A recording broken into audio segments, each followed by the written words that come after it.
Okay, okay. So hello everyone. It's an unexpected second episode of my so-called podcast.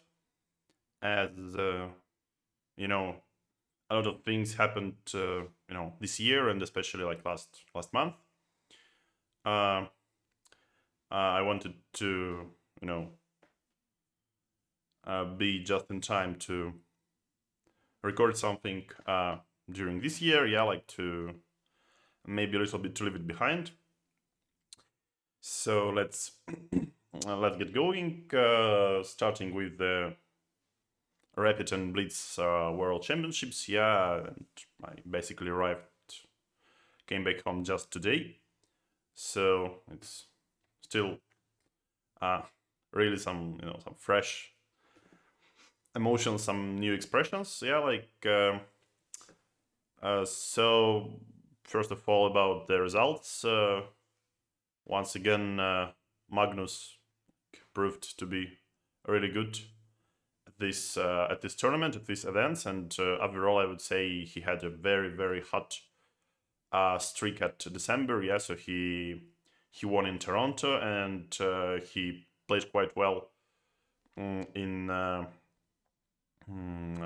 Samarkand. I guess it was not easy at all for him, but yeah, overall, I think he was like the most, uh, obviously the most deserving, like player to win both events. Yeah, but it was close at some point. Yeah, it could go different, but anyway, it's a golden how to say golden double 2 years in a row. This is quite commendable. So once again, congrats to Magnus. But I'm also really glad for Nastya Bodnaruk and Valia Gunina. So they both like absolutely deserved it. So I mean, I'm not so close with Nastya, but I know her like quite well since like childhood, since some youth world and European championships, and I don't think she had too many successes since then. But she kept like hard working, I guess. Yes, she's very dedicated to chess, and this title is like, I mean, absolutely deserved. And I'm really happy she managed to do it. Eventually, and also Valia, like recently she's really struggling. Yeah, she has some health issues, and this is amazing that despite all these like problems, she has the spirit. Yeah, she's very optimistic, and also she plays really well. Yeah, really well, and she remains to be very sunny and cheerful person. And yeah, once again, huge congrats. It's very nice. Also, like Sasha Kostyniuk, she took second place in Blitz. She came quite close. I think only half a point behind Valia, and they both like scored something like plus 11 and plus 10 respectively, which is like, yeah, completely dominant. Yep. So speaking of my own results, I'd say better to remain silent. But I'd say that, yeah, the Rapid tournament one of the worst I've ever played in Rapid. I think I pretty much got shocked by the second game.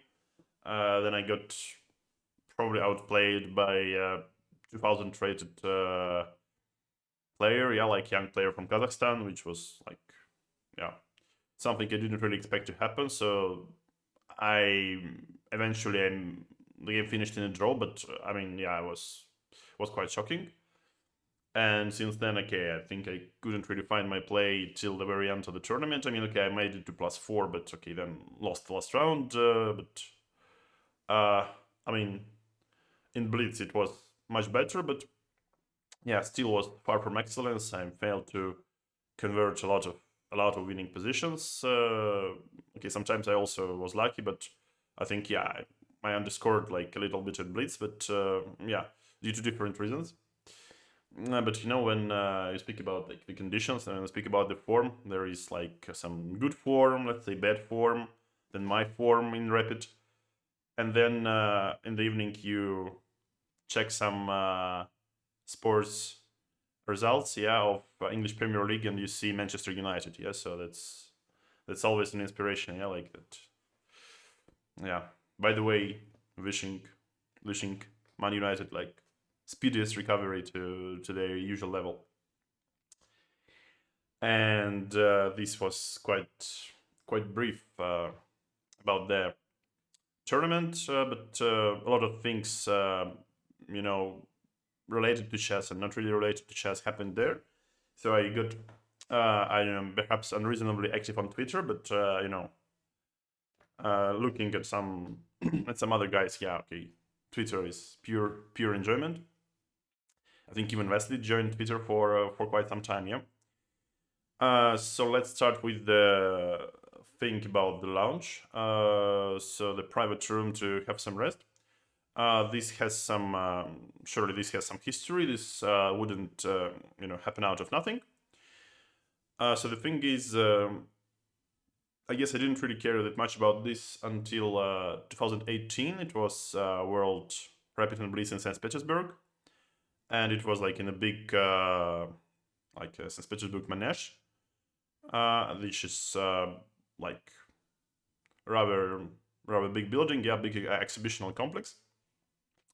So there was like really crowded, and a lot of chess fans came, and they obviously wanted to take some pictures, get some autographs from top players.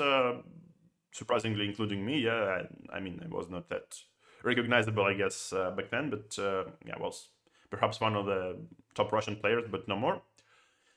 And and then at some point I understood that some players, they like having some preferences. Yeah, let's say Magnus had his private lounge, and which was like quite important, I guess. And I mean, I think I contacted, like, I asked Fide, like, I mean, there is surely some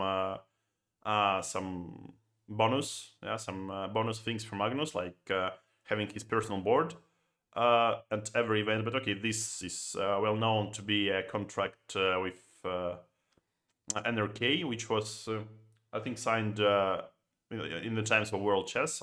I think it was done by Merinzon back then. So NRK, pays, and Magnus has like his own board. So this is quite logical. I don't think it's like a big advantage, but sort of, but not necessarily. Yeah. But the room where you can properly rest, not being chased by the crowd of chess fans, is something important. And let's say the this part, like in St. Petersburg at least, seemed to be quite important for me. So I guess also an opportunity to prepare to your next game with your coach or just with a laptop in more or less comfortable conditions, which is, I mean, maybe it doesn't bring you much in one game, but on a long distance, I think it gives you like a point, maybe like 1.5 points, like let's say out of 20 games. I would evaluate it this way.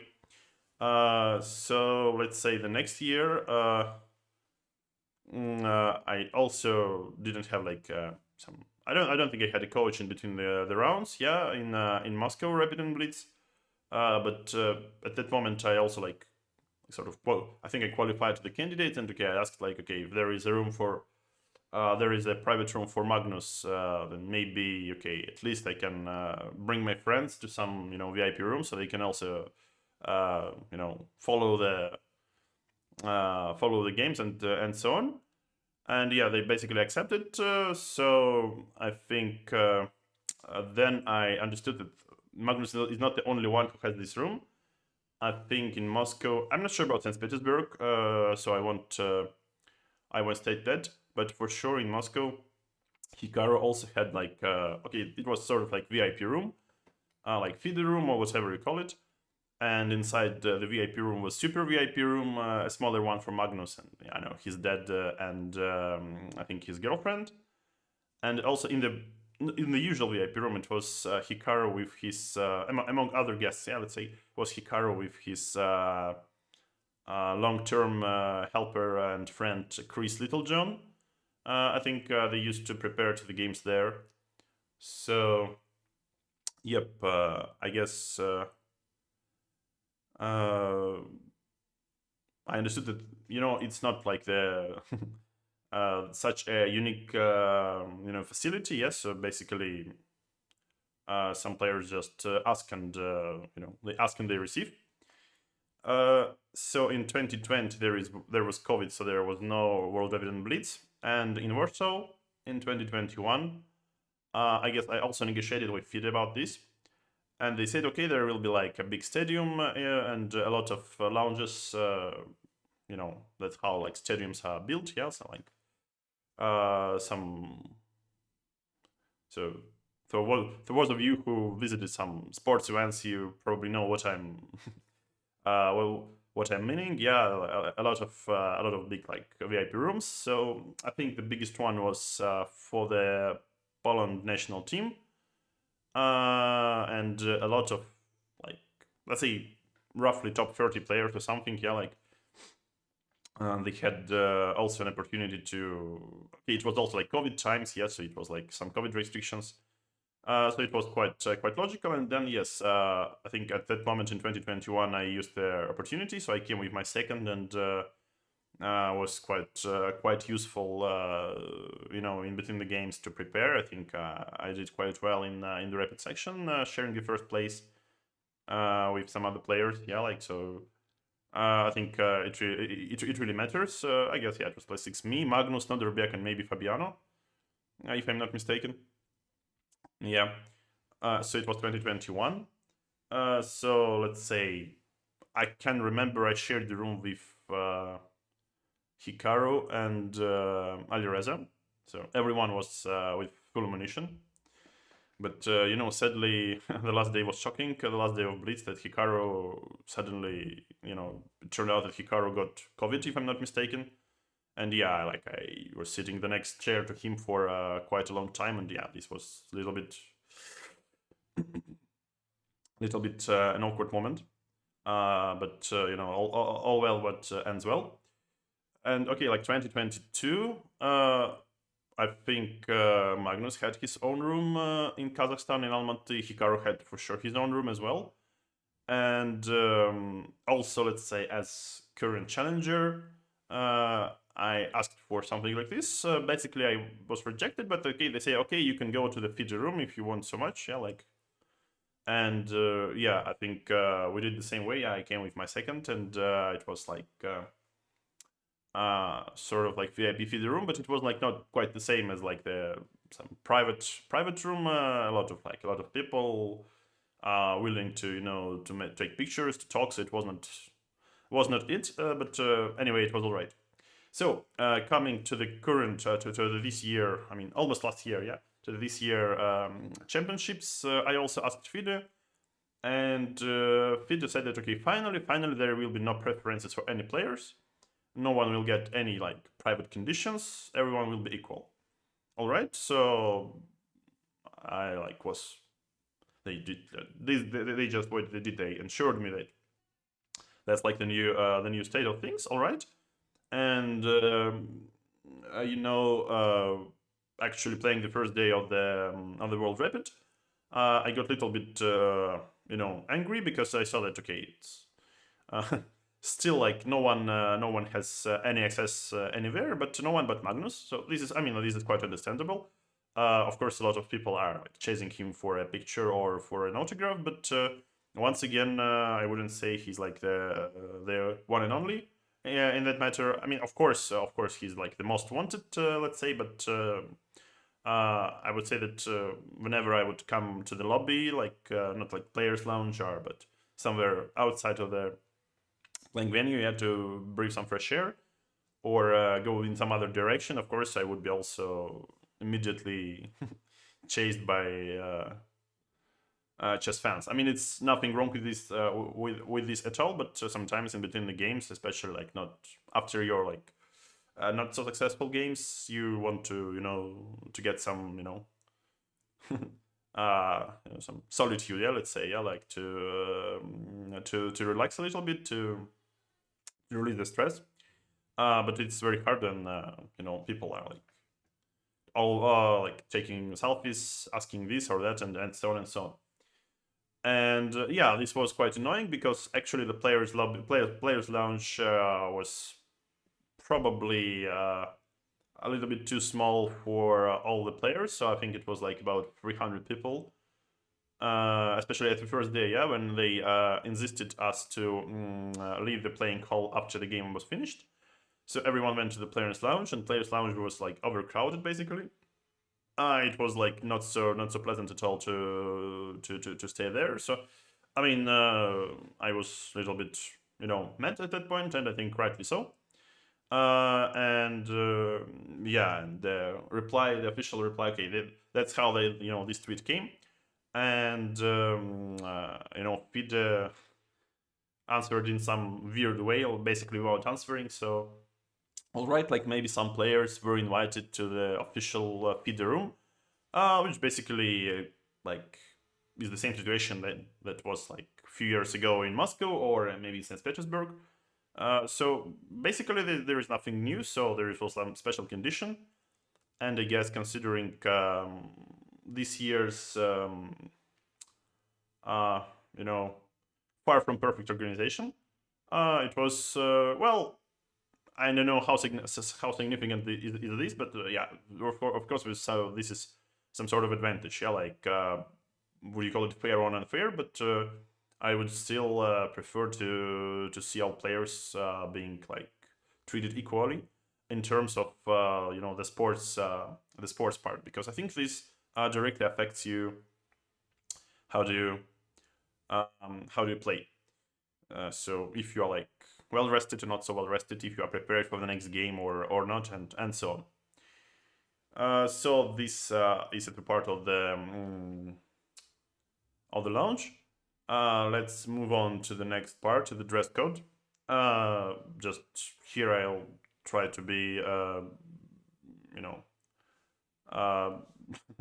candid. I think this is like completely ridiculous. Like the dress code shouldn't be anything like that's strict at any open tournament, because basically during the open tournament it's very hard to control like few hundreds of people following your like dress code, whatever you call it. Also, I think this is quite weird by FIDE to readdress all the questions to the Athletes Commission, whatever is it. Actually, I'm not a frequent visitor of FIDE.com, but when I was told that okay, it's not like FIDE rules, it's like Athletes Commission who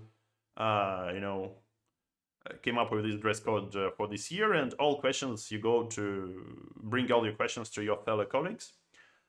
This was a little bit shocking, so I asked like some of my friends from the commission. They replied that okay, they never heard a thing about this dress code or something, so they didn't take part in working on those papers. So once again, what I want to underline that I think in dress code it should exist, but it should be like quite reasonable. So let's say you're not going into shorts. I don't know, in probably it would probably boost an interest to chess, but maybe you shouldn't play in bikini and so on. But yeah, to be honest, I don't see any problem in like jeans wear, some jeans into sneakers, all sort of sneakers. Just I don't know, just look good, be stylish, and so on. And out of my experience, of course, it's much more comfy to play in hoodie or like a sweat shot rather than in some I don't know, like official I don't know, like trousers, jacket, and I don't know, like, and a black tie. Yeah. So I think this is quite unnecessary, and I hope this will be changed. And I also hope that FIDE wouldn't move responsibility from their shoulders to whatever is it, like an athlete's commission. But yeah, it's like one of the one of the extra wishes for the new year. Yep. So then, of course, I think it's rather an important question, and I guess a lot of you who perhaps watching this video, yeah, like expected me to speak about this. It's like the game against Daniil Dubov. Of course, it already was a big. There's a big room, yeah, big room for all sort of like exercises in mockery and in witness. I mean, in some like witty jokes. But yeah, I guess first of all, of course, I'm not a fan of this game. I'm not proud or something. I don't find it like too shameful, but of course, it's like not something I would be I would be glad to remember. So to those of you, I think there is like some part of like chess fans who found this like disrespectful. I guess then I'm just sorry. Yeah. So you know it never meant to be like this. Yeah. It was obviously a form of protest, which I also find like maybe like too much. But yeah, basically what done is done. So that's it.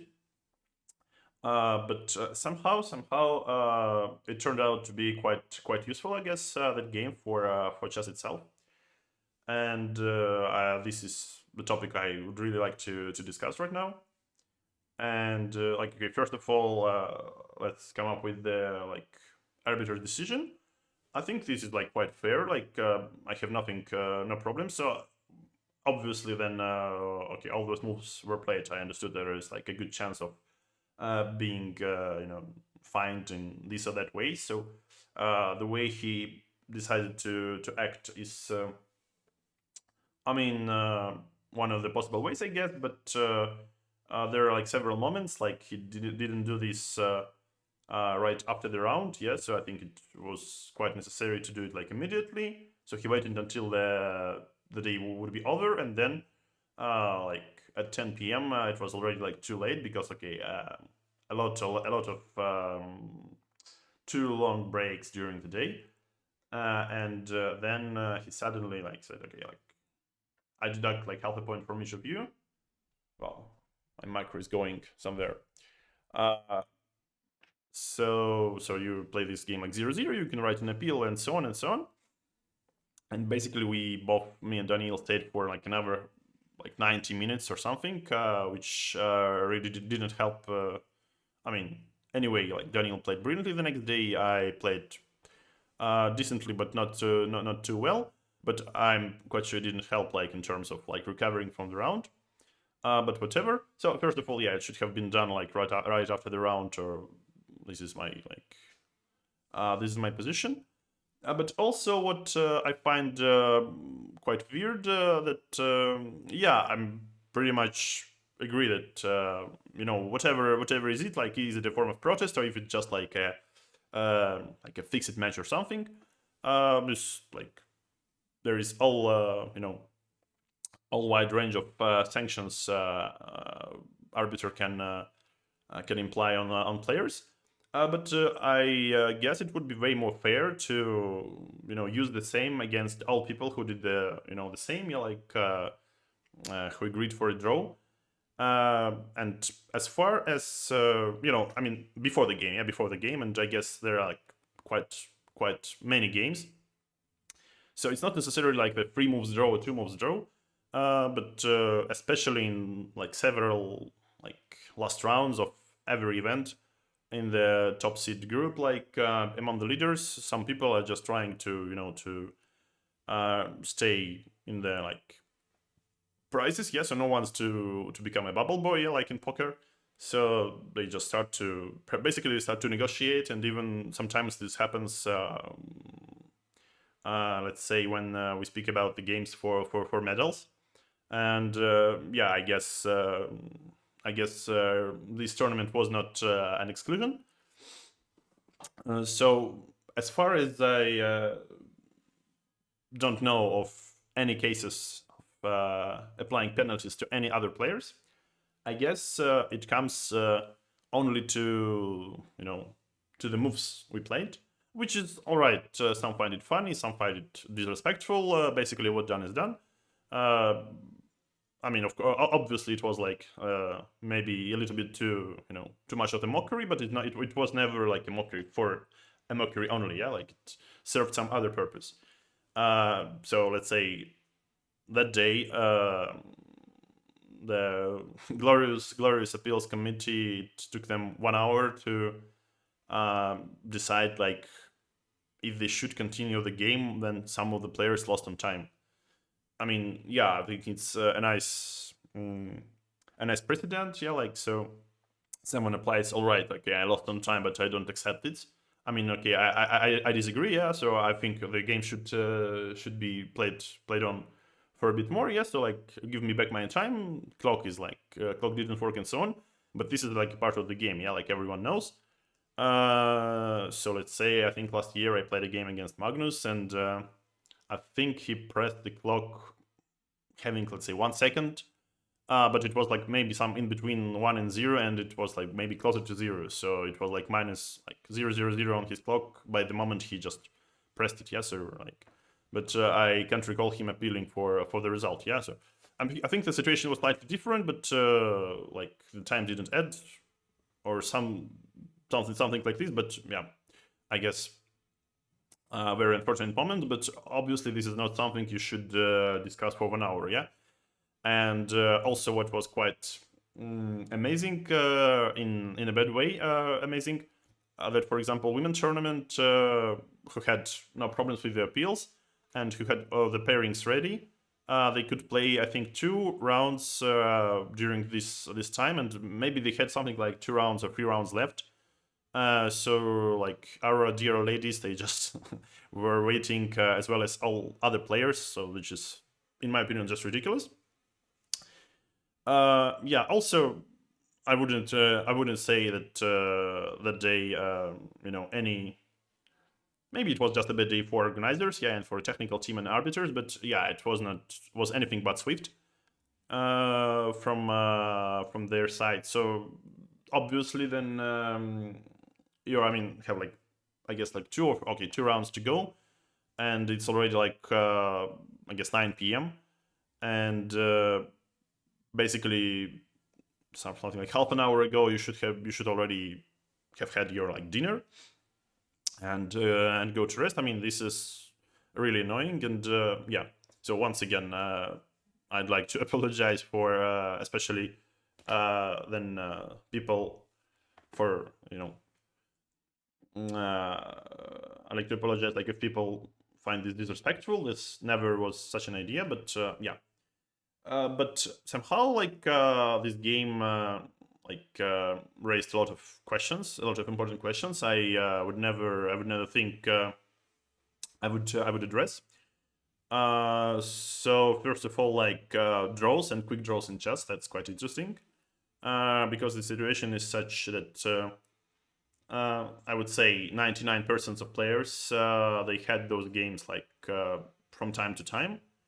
I mean, this is something like quite normal because chess is a sport when a draw like basically in many situations it's not as bad, let's say, as I don't know is football and as in football, and draw as a result is quite possible. Yeah, so for example, in tennis you don't have a draw. Yeah, like in some other sports you can't make a draw. Like I don't know, in basketball, in hockey you have an overtime. Yeah, like and penalty shootout, and so on. So basically, draw sometimes suits both players, and which is even more important, draw is quite a logical result. Like initially the position is almost equal. Yeah, so unless someone plays brilliantly or another like player plays poorly, draw is quite quite probable to happen. So speaking of the quick draws, I guess all those. I mean, draw offer as itself, draw offer is a part of the game. I don't think it should be encouraged to offer a draw before the round, before the game actually started. So this is important, I guess. This I agree. But restricting players from offering draws is slightly weird. It would end in like big explosion of popularity of like Berlin variation of Catalan bishop f4 bishop c1 line, like a well-known line, yeah, as well. I think it recently happened in some of the top tournaments, but okay, it's, I don't know, something exchanged Slav with bishop f4, bishop f5, and so on and so on and so on. So many draws. Some are very spectacular, some are very boring, some are Berlin draws, yeah, queen e4, queen d4. So there is like a big spectrum of, like, very wide spectrum of all imaginable draws. And even now, like the Dance of the Knights, yeah, probably would take its shameful place among others. So this is basically a very good question what to do. So in my opinion, maybe you should like encourage players to play on for a win in some way, but changing the system like to 3-1-0, as many would suggest, is also have certain drawbacks. Yeah, so for example, in football, draw is one of 3 results, which is not so I mean, it's hard to predict. Yeah, like it's not like draw is the most the result with the highest possibility. Yeah, like not really. Yeah, it's one of 3 results, but let's say in chess, it's initially when 2 players of the same level, more or less same level, are playing. I would say it's like at least 50. Okay, let's say between 50 to 70% that a draw will happen if nothing's like too special will happen. Yeah, like. So this is a very good question, but of course, like whatever you call it, like fixing or like prearranging. I mean, okay, this is not good, but in some way, once again, in this particular tournament, what I saw like playing at the stage, so some games have finished like in 2 moves, some games finished in 3 moves, some games were like discussed right there at the stage in I think in rapid portion. Yeah, like so I don't think there is something completely outrageous. Yeah, so like draw is very possible results. So, and then draw suits both players and they understand each other. Yeah, like so maybe like verbally they come to an agreement. Maybe okay, they like wink to each other, yeah, or something. I don't know what way exactly, but I'm pretty sure that this happened for, I wouldn't like speculate to say like dozens and dozens of times in this tournament, but I think for more than several times, that's for sure, especially in the leading group. So what I saw, what I saw during the day, probably I didn't feel like too ashamed to like ask politely if my opponent wants to play only white, because okay, especially like playing with black is normally draw is quite suitable. And also I read a tweet from Rajabov about a game, I think Karpov against Leko in 1995, I think in Groningen. And actually I the story is that okay, that was a game which finished in 1 move, one move e4, and draw was agreed. But as like Petr Leko is my like good friend, and we worked together a lot. I know the story, let's say, from him directly, and it was like it's a very nice story. So I think Karpov came to the round. I think I can't recall if he was white or black. Probably he played white. Okay, maybe I should check twice, but you can Google the game. But the story is quite fascinating. So it was like he came to the game. He said like, "Are you playing for a win?" And Leko was like a quite a young. I mean, he was like 15 maybe, or he was like very young back then, 15 or 16. And he said like, "I don't know. I think no."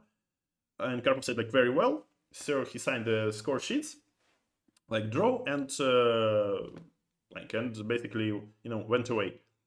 So with one move draw.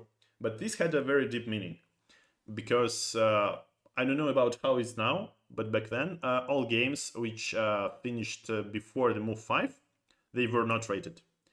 And Karpov had a massive rating advantage over Leko back then, so I think like about like 27 plus plus plus against 20, let's say 2400s or 2500s.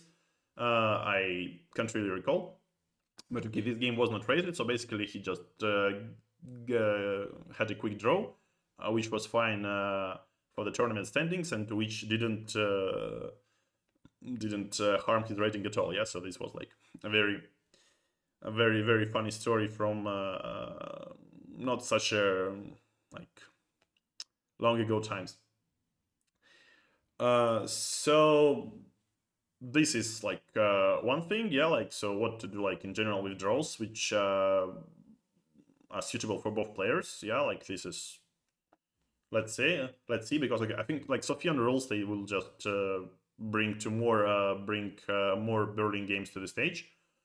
So there should be like some other way to encourage. Maybe okay, maybe make number of wins, number of victories actually a more important tiebreak. Yeah, let's say so. Then now it's like Buchholz or rating performance. So maybe instead of this, the number of wins should be one on the top of other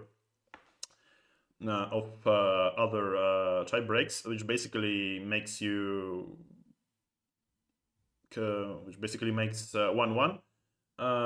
one loss and one victory be more valuable than two draws. Yeah, so perhaps this is the way. I think this is used in round robin tournaments, but I'm not sure it's as good in open tournaments, in Swiss system tournaments. But let's see. Then getting back to the decision and to the appeals committee. So obviously me and Daniel both appealed the decision of an arbiter. And there is another question I would like to discuss. This is appeals committee and how it's like formed. Because if you read if you go through the names, all right, like the chairman was Pavel Chigubov. Like in not such a long. I mean, in the past, but not so long ago, he was like an active grandmaster. I think like he stopped playing like 5 or 7 years ago when he started like working for those federations. Yeah, like ACP or FIDE. So now I think he more like coaching Sasha Kostyniuk, and maybe he also plays like, but really. Not so often. Then some two members of the Bills committee whom I like honestly don't know, have no idea who those people are. Other chess players or not?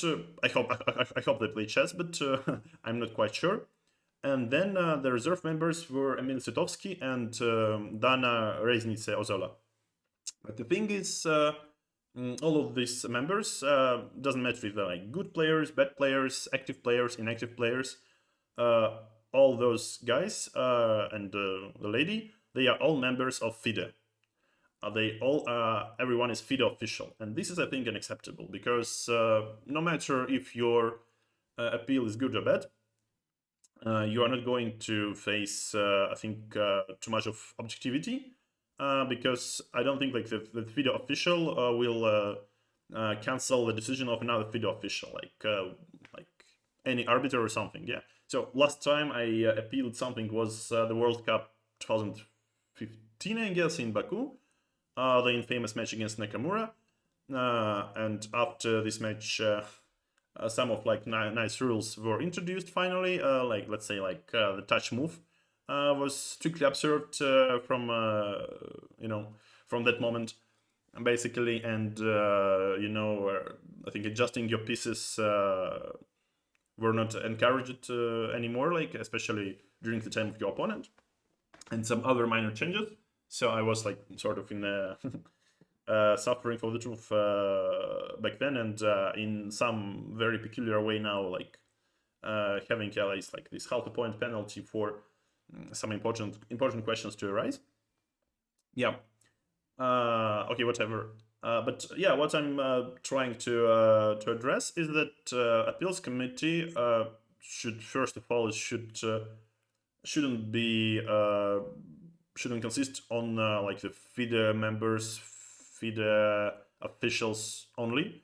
Obviously, there should be like some other people, like probably preferably players. So normally in all the tournaments, appeals committee is elected. So among the players, this is how it works. So making it full of FIDE officials is, I think it's just pretty much unfair. Yeah. This I think should be also discussed, and maybe this let's say tradition should be reviewed. Then an arbitrage. Yeah. So we had.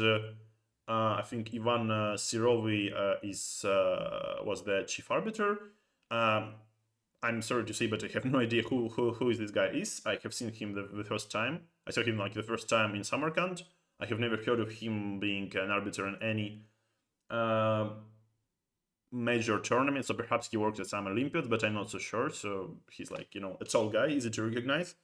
But at least like I played a lot of like tournaments, including team tournaments, up to 2018, I guess. And okay, I never had an idea who the guy is. So he's like 1900 FIDE Elo, so that's already good. He's a chess player, but I'm not so sure like if he's experienced enough. But yeah, this is. I mean, once again, his decision is totally understandable in our case, but it's not.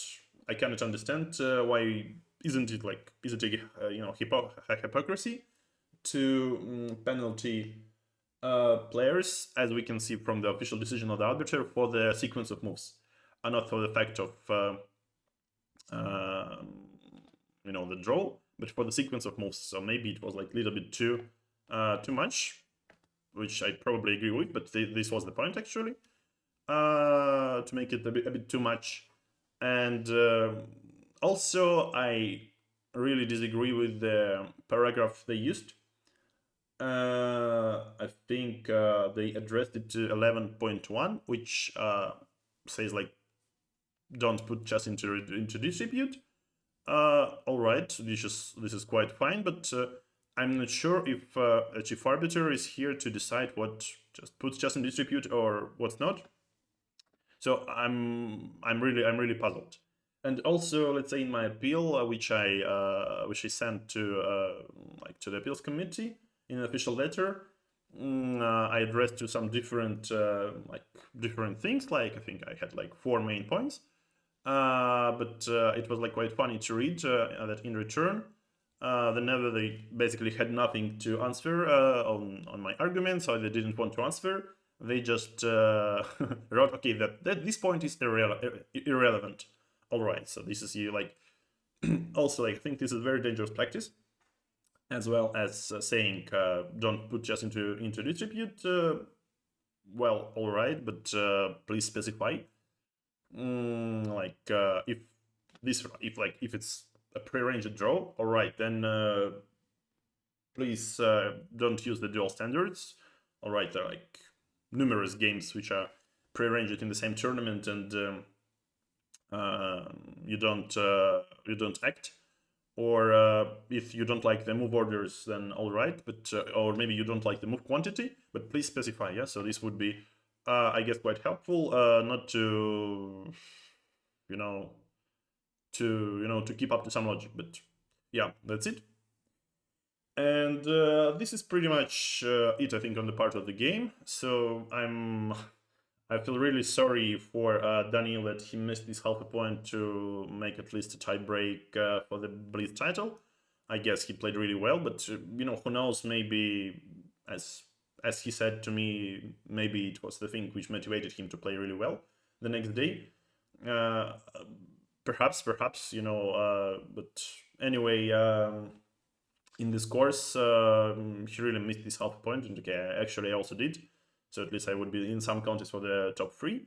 because it was like really hard to keep the pace of Magnus. As after losing the first game, he played a very good tournament. I think winning like 6 in a row and making all making draws in last 2 games. Yeah, so basically he scored like 7 out of 9, and I think I had like 5.5 out of 9, so which is a little bit, it's just not enough. Well, so what else? Yeah, so I think we pretty much we are done with the game part. Yeah, I mean, once again, not something like I'm proud or I'm happy. The game, this game happened, but I think it's very important case, which would, if like it would be executed rightly. I mean, I think it would be it would be nice to shed some light onto this, great part of like professional chess. Yeah, like so, a lot of games. Once again, a lot of games are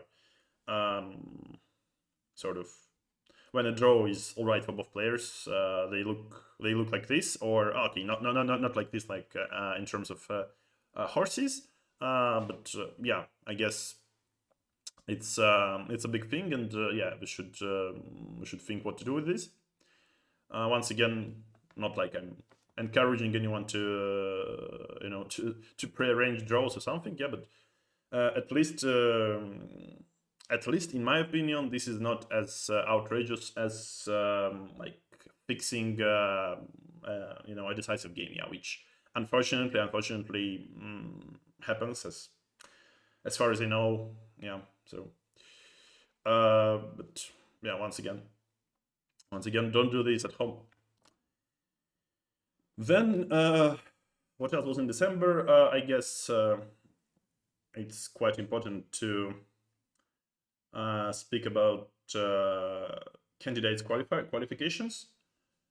So in maybe as you all know, in the beginning of December, it was one situation. So it was Wesley, who would qualify by rating, and Anish, who would qualify by the circuit points.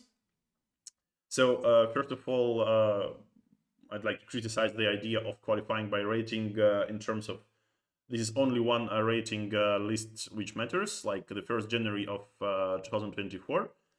And yeah, it turns out that this system is quite easy to, okay, not like to hack, but to, in some way overrun the current standings. Yeah, like basically, I also actually I also tweeted about this as well. Yeah, like but early on, when we had those infamous matches in Charter, like when Firoja played against veteran players, let's say so, who are I don't think it was like anything prearranged if you ask me, but in general, those players are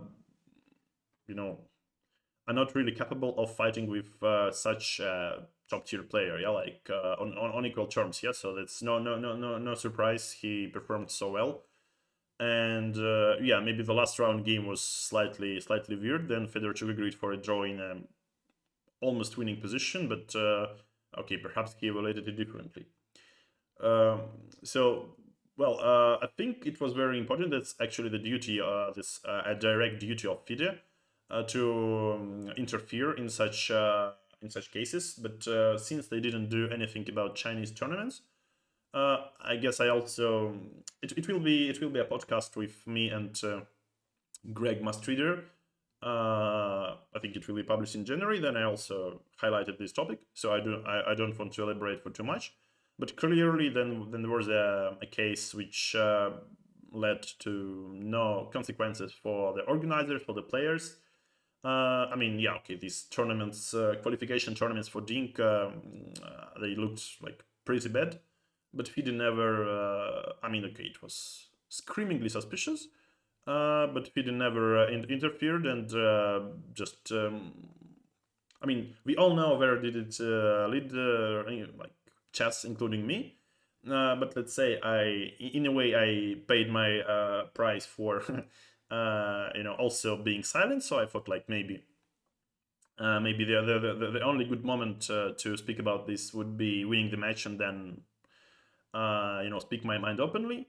But yeah, I came close, but not close enough. Probably yeah to that point. So yeah, it's better later than never. But I don't think those like using of such loopholes in the rules should be encouraged. So then FIDE tried to, I think, retroactively say that they're not going to, count the ratings for their charter matches. But then it turned out that okay, there is one more tournament in like Christmas tournament in France, and then okay, Firo just scored 7 out of 7. Like, all right, he's quite capable of doing this. I think he only had one formidable opponent who was like Gata Kamsky, but luckily for Perugia, he played white against Gata, so he had all the chances to win a game, so he won it. Yeah, and it turned out this is also enough. So this is an example of like some farming of the rating, but once again, as bad as it looks, technically he didn't violate any rules, I guess, at least in the part of the Christmas tournament. Yeah, so well, what can we do? Probably we can only congratulate him with qualifying. Yeah, so to the candidate. And the second thing was that I believe, yeah, this tournament in Chennai Masters. So as far as I know, maybe I'm wrong, but as far as I know, this also was organized like in a hurry, so it wasn't announced like half a year ago, half a year prior to the tournament.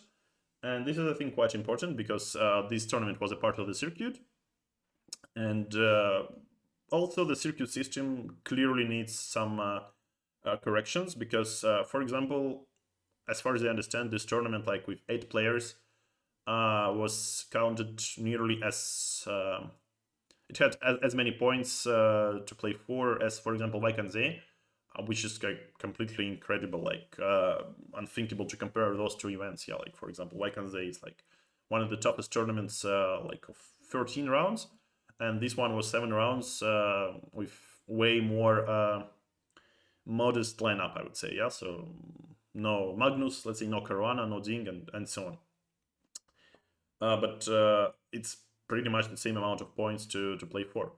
And I think, well, I have nothing to say about the tournament, so of course, congrats to the winners. But at the same time, I think this is quite unfair. So basically, it's not like, I mean, okay, we all know money, rule the world, but for example, it would be nice to have equal conditions. So this tournament appeared like not like out of the blue moon, but yeah, it was at the same time surprising. Not surprising, but it was quite, quite a new spot at the world's, let's say, chess map. Of course, I think, okay, I'm not sure how exactly would Anish feel about this, yeah, but obviously he wasn't invited there to participate, so yeah, I guess it's, if any player who would be close on the circuit could have a chance to play in one last event, one extra event, to have another shot to qualify, it would be one story. But this was organized specifically for Arjun and Gukesh to qualify, and okay, they ended up like sharing the first place. Well, what a fine, I mean, okay, probably played a fine tournament, but yeah, it's also a fun coincidence. But still, yeah, other players who could compete for their circuit's place, I think it was Wesley as well as Anish. They like had basically no such opportunity, yeah, like, so there was no more tournaments, and not so many places in the world you can organize like a strong like round robin in a week or 2 weeks or something. Yeah, so yeah, and yeah, I guess also a couple of things to say about FIDE. I guess yeah, and another tweet, let's say. Yeah, so FIDE, well, few years ago when I was asked like how do you evaluate like the work, how do they make it, I would say like all right, they came like in a very very tough times. So okay, let's say uh, from 2020 the COVID began, then okay, then a lot of things happening in the world, and yeah, those are really tough times. But so you shouldn't criticize FIDE too much of like anything. But you know, this year last year because of mostly because of these like tournaments in China, and FIDE not doing anything. And okay, this year basically the situation, like the history repeats itself. Yeah, the situation pretty much repeated in some aspects, and again, FIDE is not trying to. I mean, is not trying to do as much as they could, and yeah, also I guess those. Uh, I'm not trying for about the whole organization of the Samarkand championships. Of course, like I think everyone could try to do more, but I think still people did what we could. Yeah, like you can always try to do better, but still, yeah, I think they tried to do their best.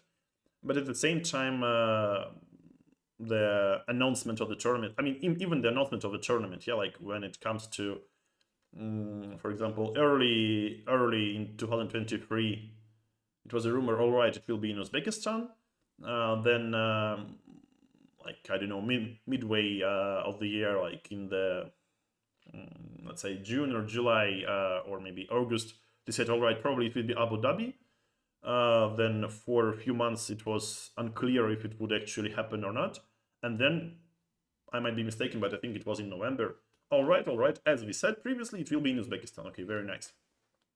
But this is really, I think, too late for to announce such a big event. And I think also, okay, some players couldn't come partially because of it was announced too late. Some of them had two important things to do, like qualifying in Christmas Open tournament.